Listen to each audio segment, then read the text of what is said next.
So the thing is that for me, the needs is very vast.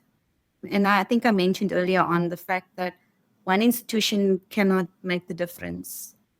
For me, I'd like the foundation, our foundation, to take on a role where we encourage others to collaborate, to crowd in, efforts and funding to have a collective action.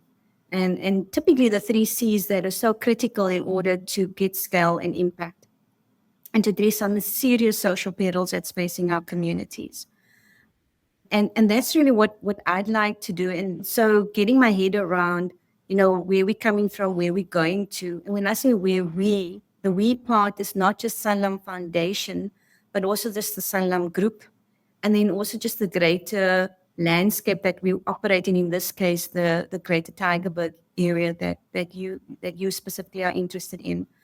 So we need to understand the landscape, where it's going, what its needs are, the role of an institution like ourselves, Sanlam Foundation, within the bigger context of Sanlam. And then also with regards to, economically, where are we going within this environment? So a lot of understanding of all of that, and then the collaboration engagement, and hence, started to have conversations with GTP. How do we then, what role does a Sanlam play? And more specifically, how can a Sanlam Foundation support that? And so the crowding in, the collaboration, the collective action is where, my focus is going to be from a thought leadership point of view, by bringing in other foundations, by looking at other corporates, putting aside the whole issue around possessiveness, around branding, leveraging, but really getting us together and actually encouraging all of us to look at specific issues that are faced by local, economies, in this case, the Greater Tygerberg, and saying what role can each of us play. So we know that there are many corporates in the similar, vicinity of where Sanlam was operating from.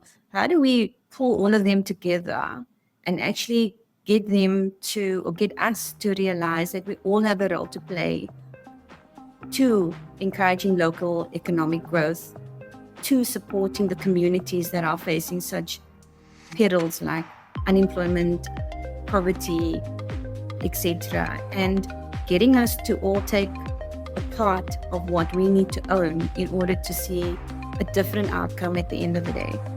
Because going on the same vein of everybody staying in their own lanes, it's not giving us the outcomes that we are seeing after 30 odd years of democracy. We still have our people deep in poverty, deep in unemployment and rates increasing. And it's for us to continue in the same vein. It's just the height of insanity, thinking that, if we just continue doing this, we'll see a different outcomes. It's just not getting us to the point of where we are truly taking our people out of where they were 35 years ago. And it requires us to work together in achieving that.